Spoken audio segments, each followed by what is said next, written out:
Amados, nós vamos ter um tempo importante para termos comunhão. Mas antes, eu gostaria de registrar que essa comunhão, ela não está focada a um grupo cristão ou denominação, mas a todos os filhos de Deus sedentos pelo arrebatamento. Vamos desfrutar de alguns versículos muito importantes. Eu vou usar a Bíblia King James atualizada. Muitos líderes cristãos usam essa versão. Vamos começar com o Apocalipse capítulo 11, versículo 3. O nosso tema de hoje é as duas testemunhas.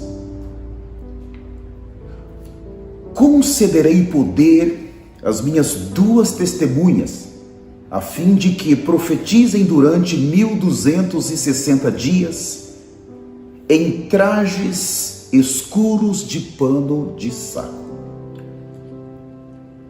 Esse capítulo, ele vai apresentar as duas testemunhas de Apocalipse 11.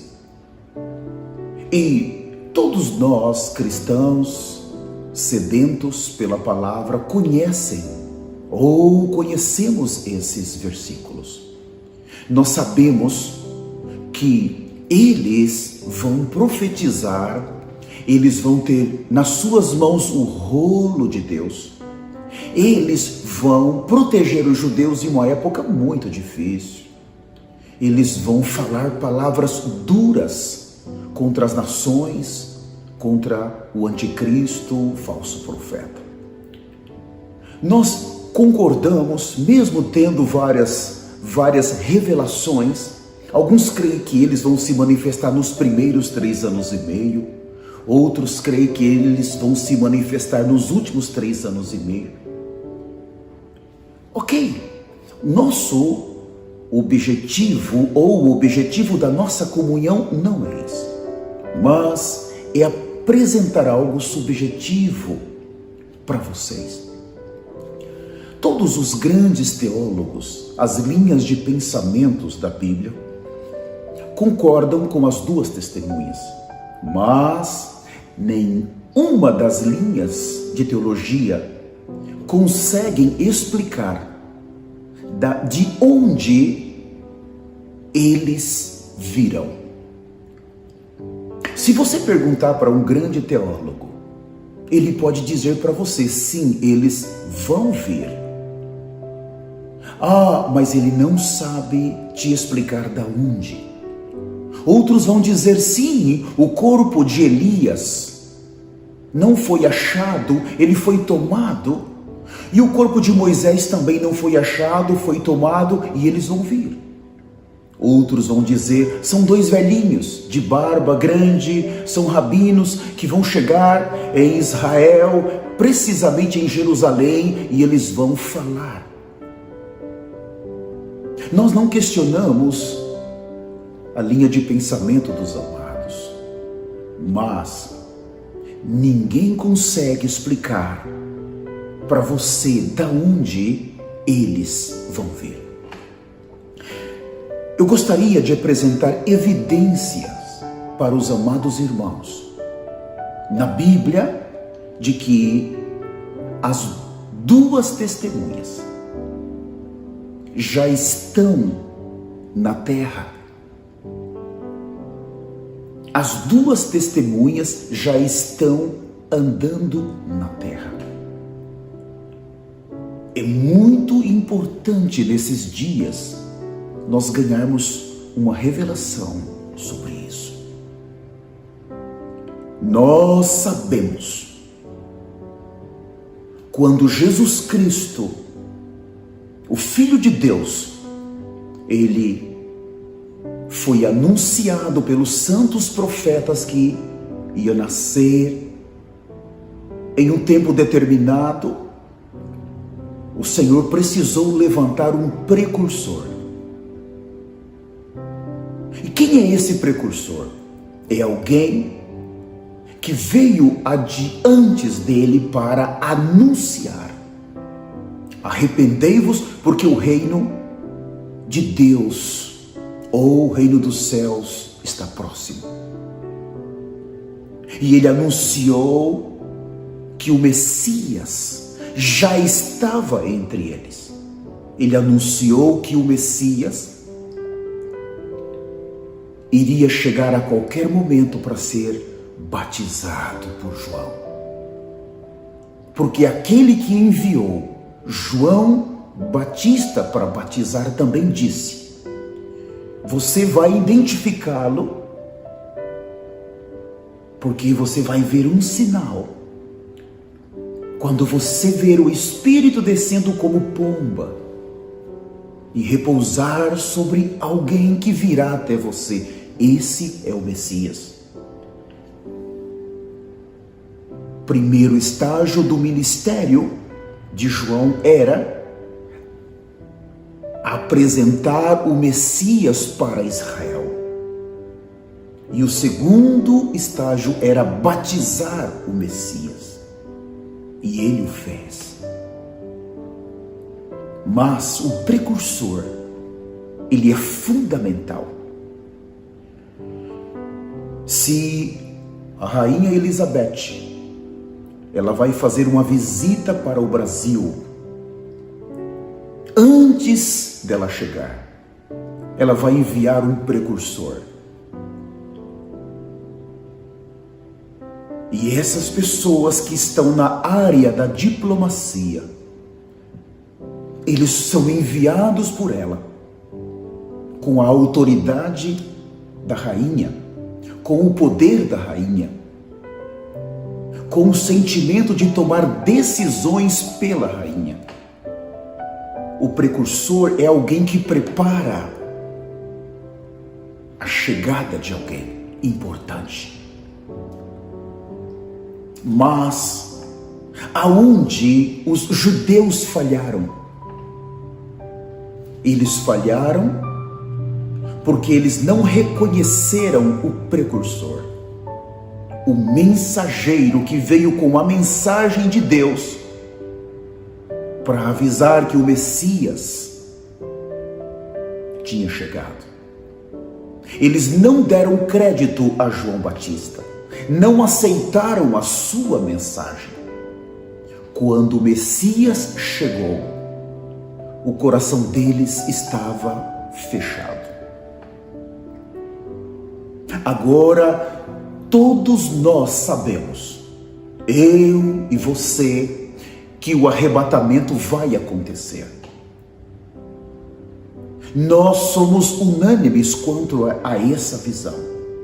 Mas você crê, por se tratar do evento mais importante de todos os tempos para Deus, preparar uma noiva para o seu filho, você crê que Deus não enviaria um precursor?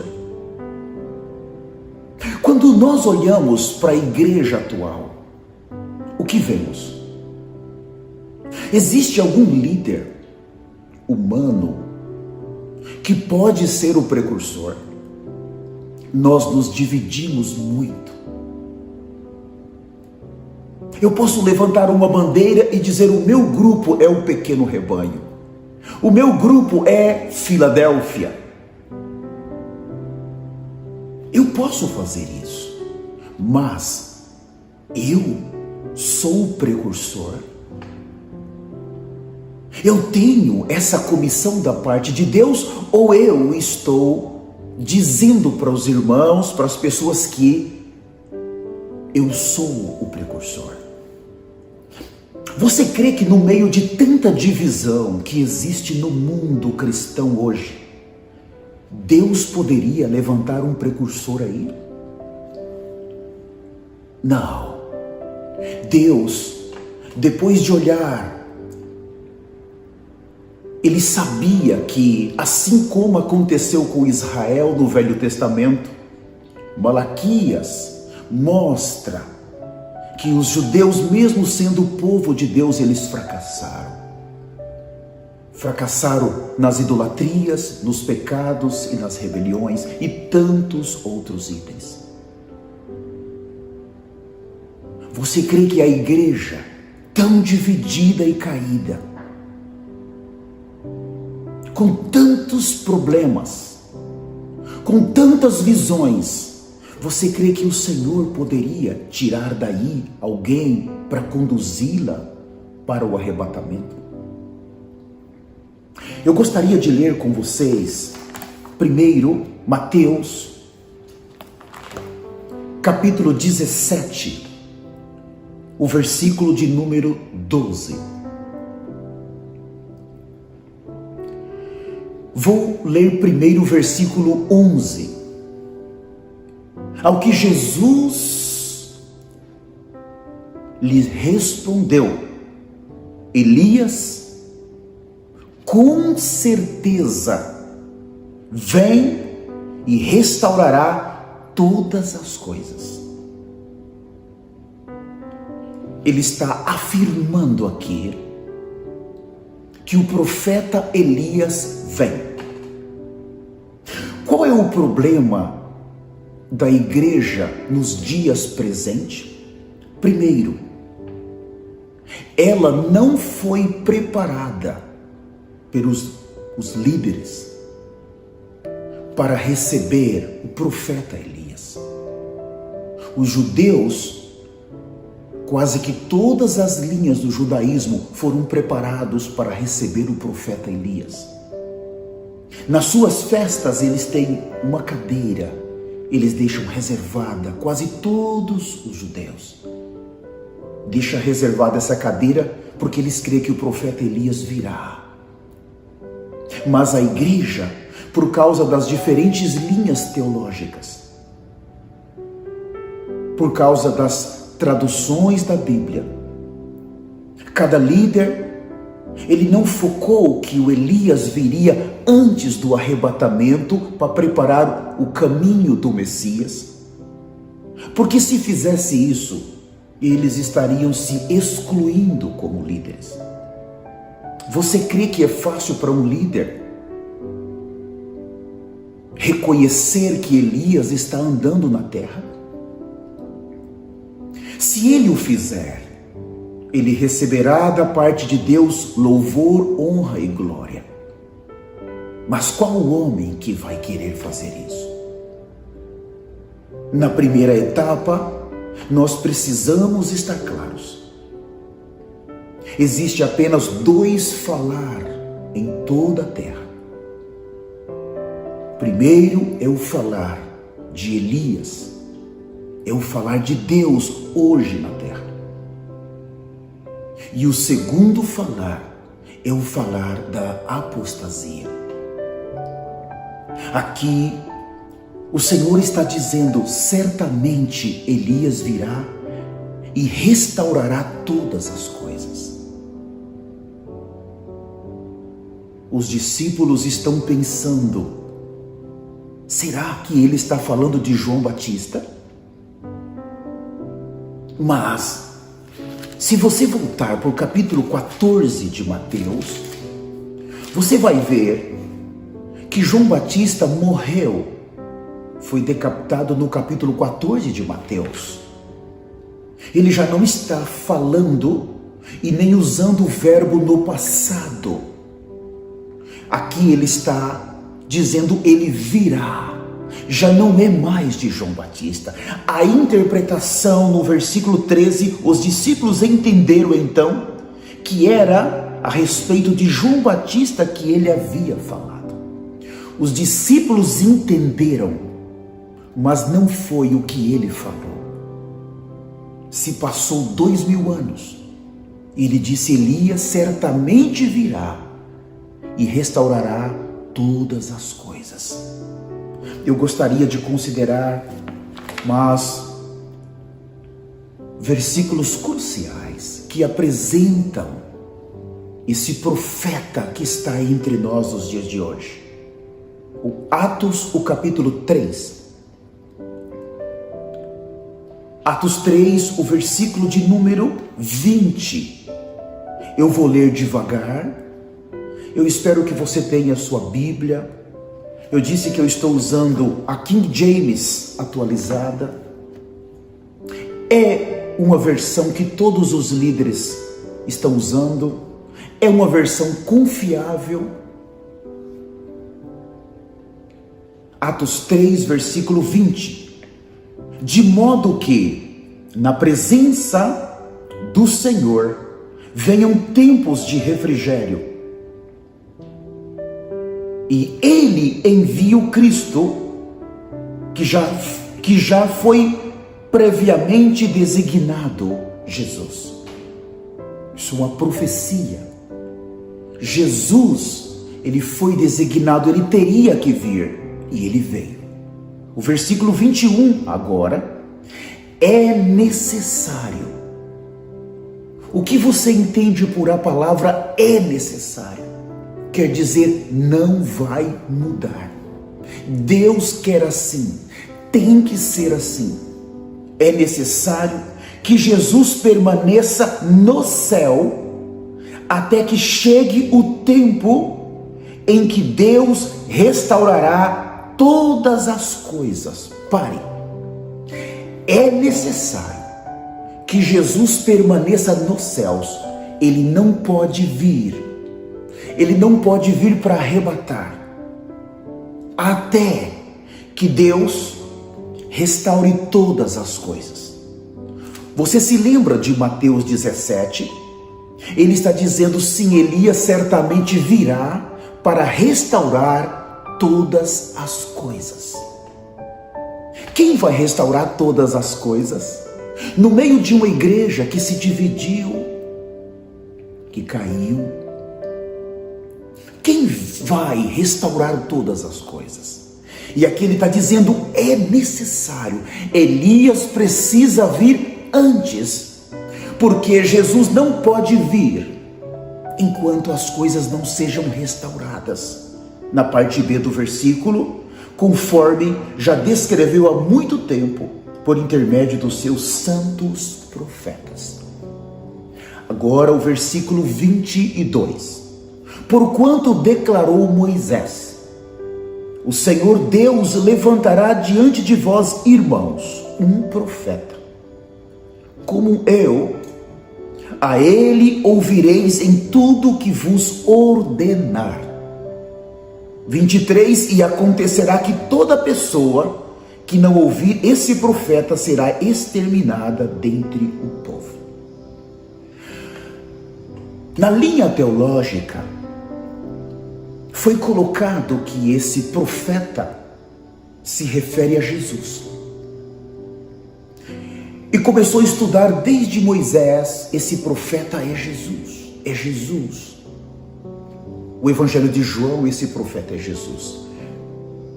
Mas, quando chegamos em Atos dos Apóstolos, esse Jesus que veio, que se encarnou, teve um viver humano, foi à cruz, ele morreu, ele ressuscitou, ele ascendeu aos céus e depois ele foi entronizado. Esse processo ocorreu e nós todos sabemos disso. Em Atos 2, então, iniciou-se a era da igreja. Nós fomos enxertados entre as 69 semanas e a última semana, quando foi interrompido a história dos judeus e os gentios foram enxertados. Antes da história dos judeus recomeçar na sua última semana, o Senhor precisa usar esse profeta para restaurar todas as coisas. O Senhor arrebata a igreja e vai recomeçar a última semana dos gentios. Nas primeiras 69 semanas, a igreja não existia na terra. E na última semana, a igreja tampouco vai existir na terra. Nós fomos enxertados por um período. E aqui ele está dizendo, no Novo Testamento, depois que a igreja começou, por que esses versículos ficaram registrados? Se alguém falar para você, isso se refere a Jesus, não. Você não deve acreditar nisso, porque Jesus já foi ascendido aos céus. Isso está depois que começou a igreja. Você entende? Não se refere a Jesus. Por que foi colocado aqui esses versículos? Se refere ao profeta Elias. Sim, ele viria da parte de Deus antes do arrebatamento para restaurar todas as coisas.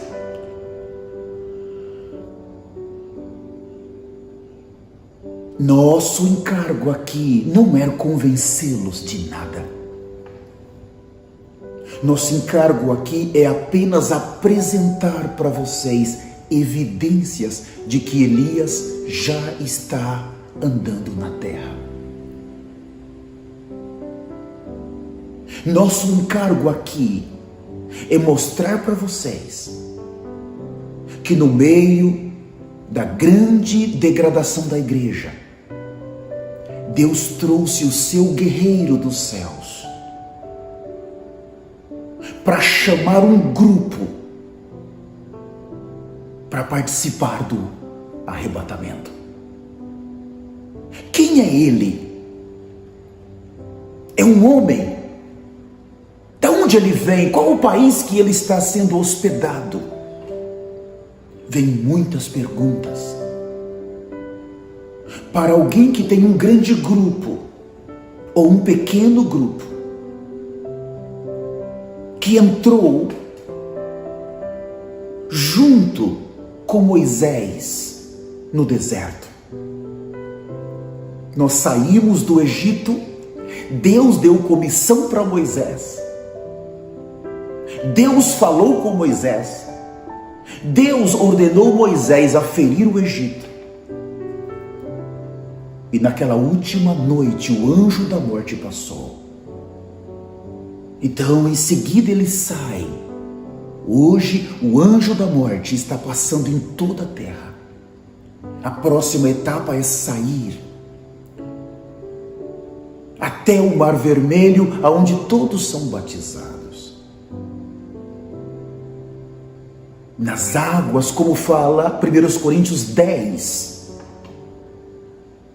versículo 1, 2 e 3. Como se enquanto eles passassem pelo mar que estava aberto, eles estivessem sendo batizados. Paulo falou isso. Todos eram unânimes com Moisés. Todos tinham o mesmo coração que Moisés. Um precursor como Moisés, que precisava levar o povo, conduzir o povo, precisava ter muita experiência. Mas havia grupos ali que diziam: eu vou no deserto, vou caminhar, mas eu não preciso de Moisés. Eu posso caminhar com o meu grupo de 30 ovelhas. Eu vou levá-los para a boa terra. Outros, eu posso ir levar esse povo para a boa terra, eu tenho 200 pessoas. Outros, eu tenho 500. E Moisés está seguindo, mas há muitos grupos que brigavam por comida, por uma série de situações. O coração ficou preso no Egito. Quantos problemas Moisés teve? Ele experimentou 3 grandes rebeliões no seu ministério. Com o povão, depois com os representantes das 12 tribos e por último com Miriam e Arão. Ele experimentou uma rebelião no Santo dos Santos, no lugar santo e no átrio exterior. Como esse homem sofreu. Agora ele está conduzindo o povo até o Monte Sinai, mas tem uns grupos dizendo: agora eu não preciso parar. Eu estou conduzindo, eu vou chegar. Agora vem a nuvem de Deus. Deus próprio veio visitar o seu servo na terra. Pela primeira vez, Deus veio visitar. De uma maneira assombrosa, a nuvem desceu. Deus falou. Mas havia muitas pessoas que não estavam crendo. Deixa que eu conduzo o meu povo. Eu consigo levá-los para a boa terra. Eu vou levá-los para a terra que mana leite e mel. Veio a lei. E agora a nuvem permanece. Por tantos anos, tantas décadas. Aonde aquele povo que estava sendo liderado por Moisés estava. Eles estavam debaixo da nuvem, debaixo do mover. Qualquer grupo teológico pode dizer assim: nós somos o povo da nuvem. E são dadas mensagens bonitas. Mas você sabia que em 2019, a nuvem de Deus veio depois de quase 3.000 anos na terra para visitar os seus profetas? Veja essa foto. Você pode procurar no YouTube, você vai encontrar dezenas e centenas. É assombroso. Uma coisa é eu dizer, o meu grupo está debaixo da nuvem. A teologia ama essas expressões, mas outra coisa é eu olhar e ver que a nuvem de Deus desceu para visitar os seus servos. Veja que assombroso. Deus veio. Mas é mais fácil agora eu continuar conduzindo um grupo de pessoas pelo meu esforço natural para tentar chegar na boa terra do que eu permitir ser liderado por Moisés. Quem não está debaixo da nuvem não vai conseguir chegar. Nesses dias, há só duas vozes na terra. Eu volto a dizer, a voz desse profeta que foi enviado por Deus, com uma palavra que não muda desde 2003, chamando as nações a um arrependimento nacional, chamando as nações a tomar a cruz, chamando as nações a se santificar, porque o Messias está próximo. A sua palavra não mudou. O foco da sua mensagem não mudou. As nações têm recebido e ouvido. Os pastores têm ouvido. Os líderes têm ouvido. Os irmãos têm ouvido. Essa voz está sendo falada nos quatro cantos da terra. Em cada mensagem que é liberado a partir do Quênia, são milhões de pessoas sintonizadas. Milhões de pessoas em todas as nações estão ouvindo essa palavra. Todas as redes sociais nós acompanhamos, tivemos o privilégio de acompanhar alguns resultados e é surpreendente. Muitos estão se submetendo, ao posto que a maioria, se eu não quero me submeter ao que está escrito na Bíblia, e eu quero manter o meu grupo, eu quero manter a minha posição, eu só tenho um caminho a tomar: e difamar, caluniar e manipular os filhos de Deus. Maior juízo virá para aqueles que têm tomado esse caminho. Reconhecer agora a voz do precursor é o único caminho para nós sermos arrebatados. reconhecer a voz daquele que foi enviado para restaurar todas as coisas. É o único caminho. E eu quero finalizar lendo com vocês Apocalipse capítulo 6. Como eu disse para vocês, eu estou com a Bíblia King James atualizada. Apocalipse capítulo 6, versículo 2. Nesse primeiro cavalo, há tantas linhas de interpretação. Tantas. Nas nossas próximas comunhão com vocês, vamos mostrar o que realmente são essas linhas de interpretação. Apocalipse 6, versículo 2 fala: olhei, e diante de mim estava um cavalo branco, e seu cavaleiro empunhava um arco, e foi-lhe outorgada uma coroa. Veja, foi dado uma coroa. E ele cavalgava altaneiramente, como vencedor, como vencedor, determinado a vencer. Nós aprendemos, e alguns líderes sabem que estão usando essa versão.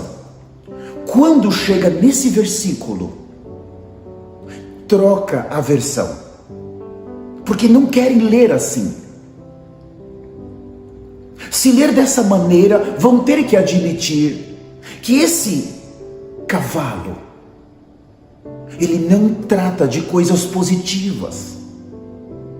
Porque aqui diz que foi dado uma coroa, ele ganhou uma coroa, e ele saiu como um vencedor, determinado a vencer. Sim, nós concordamos que isso não pode ser uma pessoa, é uma personificação, e alguns falam isso aqui é a pregação do Evangelho. Não está errado, mas aqui não está dizendo do verdadeiro Evangelho que Elias prega. Aqui fala da apostasia, que a partir de 2003 foi revelada na terra. Aqui fala de um outro evangelho, que não está sendo pregado pelo profeta Elias. Um evangelho mesclado com as coisas da terra. O evangelho que está mesclado com o amor ao dinheiro, com a injustiça. Só há duas vozes que falam na terra. A primeira é essa voz. E a segunda é a voz do profeta Elias, o mensageiro precursor, que foi enviado por Deus para restaurar todas as coisas. E eu quero finalizar. Você está vendo agora algumas fotos do profeta Elias. Mas por que ele não é um americano? Se ele fosse um americano, eu iria crer nele. Ou porque ele não é um inglês? Ou um australiano? Ou que tal um brasileiro? Um português? Por que ele não é? Porque é um africano. Deus vai confundir pela operação do erro muitos teólogos. Deus veio agora para destruir toda a teologia. Nós precisamos considerar quem está falando na terra hoje. Você precisa estar claro nas mãos de quem você vai confiar a sua eternidade. Pelos judeus não terem reconhecido o precursor, eles não receberam o Messias. Se você não identificar o precursor agora, vai ser muito difícil você participar do arrebatamento. O Senhor quer que pelo menos você tire uma foto. Tire uma foto do Elias. Se você falhar e entrar, se você perder o primeiro arrebatamento, pelo menos você sabe quem vai estar chegando em Jerusalém para ficar 3 anos e meio. A teologia não consegue te explicar de onde vem Moisés e Elias. A Bíblia consegue te mostrar. Não é brincadeira. Não tome essas palavras como uma brincadeira. É um momento crucial na história. É um momento que está para acontecer o arrebatamento. Não brinque com o arrebatamento seu e da sua família. Trate de vir para debaixo da verdadeira nuvem de Deus. Mas se eu vir, eu vou ser difamado, eu vou ser caluniado, vão falar mal de mim. Aí um galardão extra. Sim, quando o arrebatamento acontecer, a identidade de alguém que está debaixo da verdadeira nuvem vai ter sido totalmente destruída por difamações e calúnias. O Senhor quer destruir toda essa identidade caída, essa expressão caída. E um galardão extraordinário, é uma recompensa adicional. O Senhor quer destruir todo o orgulho que está em nós. O ápice do orgulho é quando as pessoas falam mal de nós e nós não aceitamos. Você está disposto a ser humilhado? No momento do arrebatamento, aqueles que estão debaixo da nuvem vai estar sendo considerado uma escória pelos cristãos, não pelas nações.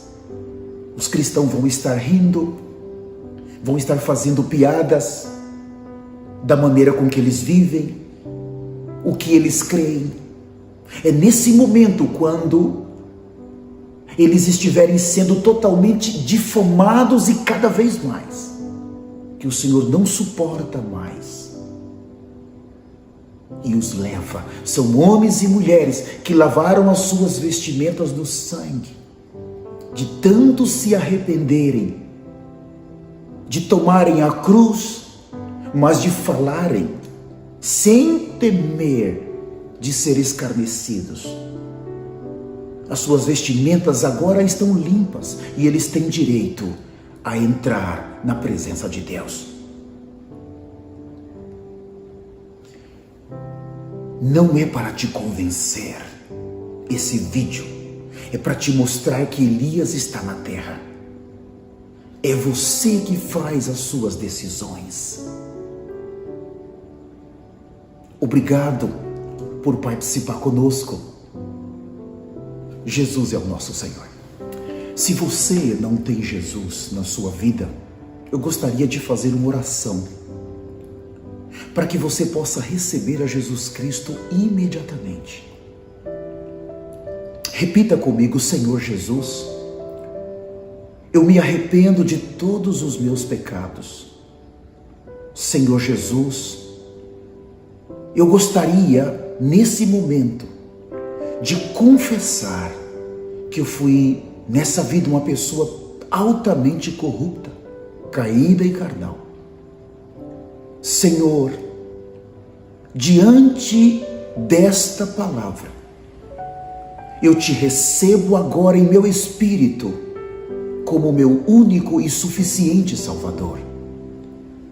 Senhor, eu te rogo, escreva o meu nome no livro da vida. Torna-me, a partir de hoje, filho teu. Ajuda-me a deixar o mundo, as concupiscências e toda a apostasia e seguir verdadeiramente o Senhor. Amém. Eu gostaria também de fazer uma oração por você, por a sua família.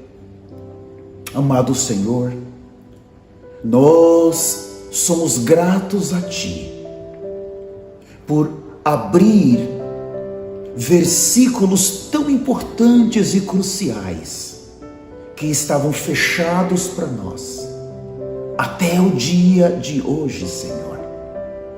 Nós tememos a Tua palavra, nós tememos o Teu falar. Obrigado porque o Senhor enviou precursores para finalizar essa era para os gentios, para levar um remanescente, Senhor, aos céus. E quando eles terminarem a primeira etapa da sua missão, eles vão, Senhor, para Israel, aonde por mais 3 anos e meio, eles vão estar com o povo santo da aliança. Senhor, ajuda-nos agora, remove todo orgulho do nosso coração, remove de nós tudo que possa impedir, Senhor, de vermos a Tua vontade, nesse momento tão urgente, nesses dias que antecedem o arrebatamento.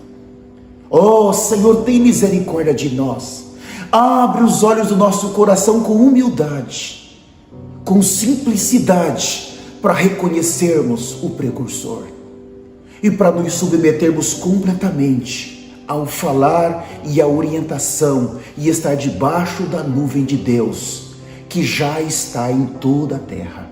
Em nome de Jesus. Amém. Obrigado.